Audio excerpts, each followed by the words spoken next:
ដូច្នេះពាក្យថាបនមានន័យថាម៉េចបនមានន័យថាជាធម្មជាតិណាដែលកំចាត់បងនៅសេចក្តីអាក្រក់ក្នុងចិត្តធម្មជាតិនោះឈ្មោះថាបនហើយបននេះមានកត្តាសំខាន់ណាស់បននេះគឺធ្វើឲ្យយើងជាមនុស្សដែលថ្លៃថ្លាជាមនុស្សដែលមានរស្មីមានពន្លឺមានផ្លូវច្បាស់លាស់ក្នុងការសម្រេចបំណងធំហើយជាចង្កោមនៃការស្រូបទាញនៅសម្បត្តិផ្សេងជាចង្កោមនៃការស្រូបទាញនៅអរិយទ្រព្យបានហើយសម្បត្តិនៅក្នុងโลกនេះគឺវាស្ថិតនៅក្នុងអំណាចនៃបុណ្យកុសលទាំងអស់អ្នកដែលមានបុណ្យគឺជាអ្នកដែលមានឧត្តមឧត្តមមានយសមានស័ក្តិមានទ្រព្យសម្បត្តិមានការរាប់អានមានសេចក្តីសុខអាចសម្រេចទៅដល់ទីបំផុតនៃសេចក្តីទុក្ខទៀតដូច្នេះបុណ្យនេះគឺសំខាន់ណាស់ហើយបុណ្យពាក្យថាបុណ្យហ្នឹងគឺដូចជាអ្នកមានបញ្ញាក៏ឈ្មោះថាជាអ្នកមានបុណ្យដែរពីព្រោះអ្នកមានបញ្ញានេះគឺអាចរលាស់ខ្លួនឯងចេញពីសេចក្តីទុក្ខបានរលាស់ចេញពីសេចក្តីទុក្ខបានដោយអំណាចនៃបញ្ញារបស់ខ្លួននេះដូច្នេះបើសិនជាអ្នកដែលមានបញ្ញាហើយអាចមើលឃើញអំពីរឿងរ៉ាវនៅក្នុងโลกនេះគឺច្បាស់មើលឃើញច្បាស់ហើយមើលឃើញពិភពលោកដ៏ធំធេងដ៏ធំល្វើយល្វើយមានមើលឃើញអំពីទស្សនវិស័យ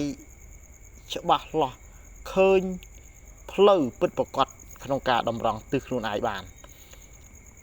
ដូច្នេះបើយើងជាអ្នកមានបញ្ញាគឺយើងឃើញអំពីភាពកក្រិចច្រើនអំពីការខុសច្រើនអំពីកំហុសច្រើនអំពីរបៀបនៃការធ្វើអញ្ចេះត្រូវធ្វើអញ្ចេះមិនត្រូវគឺច្បាស់លាស់ឃើញពីអ្នកដទៃធ្វើអី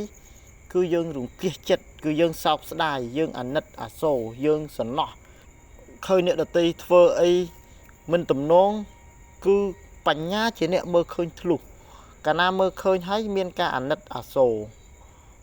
ចង់សង្គ្រោះដោយចិត្តអាណិតពិតប្រាកដមិនមែនជាការសង្គ្រោះដោយយកមុខយកមាត់ឬក៏យកកិត្តិនាមឬក៏យកផលប្រយោជន៍ឬគឺដើម្បីតបស្នងណាមួយទេបុគ្គលមានបញ្ញាគឺសង្គ្រោះអ្នកដទៃគឺដោយចិត្តករុណាដោយចិត្តអាណិតពិតប្រាកដជាការដែលយើងជួយអ្នកដទៃដោយមិនទាមទារសំណងនេះដោយសារអីកាលណាមានបញ្ញាគឺយល់ច្បាស់ថាផ្លូវដែលគេកំពុងតែធ្វើនឹងឧទាហរណ៍ថាដូចជាការធ្វើបុណ្យយើងមើលពេលខ្លះគាត់មិនដឹងថាគាត់ត្រូវធ្វើបុណ្យម៉េចដើម្បីឲ្យបានបុណ្យច្រើនរាល់តែថ្ងៃហើយជាអានិសង្សសម្រាប់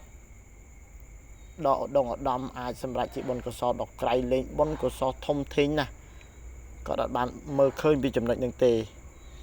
ដូចជាអូថាគាត់ទៅវត្តគាត់ប្រាថ្នាដើម្បីទៅអុជធូបបួងសួងទៅវត្តដើម្បីសុំពរជ័យដើម្បីទៅសុំពីព្រះពុទ្ធរូបពីព្រះពុទ្ធអំពីសេចក្តីសុខនេះសេចក្តីសុខនោះប៉ុន្តែมันព្យាយាមដើម្បីទៅស្ដាប់ត្រង់ត្រាប់ស្ដាប់ដូចជាសំបីតែបរាភិវសូត្រអីក៏ដោយក៏ត្រូវតែស្ដាប់អំពីអត្ថន័យនៃបរាភិវសូត្រតើព្រះអង្គសម្ដែងនឹងសម្ដៅថាតើចាំតែថ្ងៃភ្ជុំបិណ្ឌឬក៏ថ្ងៃដែលសំខាន់ពេលហ្នឹងឬទេបរាភិវសូត្រគឺជាធម៌ប្រចាំជីវិតដែលយើងត្រូវតែស្ដាប់ជារៀងរាល់ថ្ងៃហើយទន្ទិញឲ្យចាំហើយយកអត្ថន័យនៃបរាភិវសូត្រហ្នឹងមកពិចារណានៅក្នុងជីវិតខ្លួនឯងជាក់ស្ដែងនេះ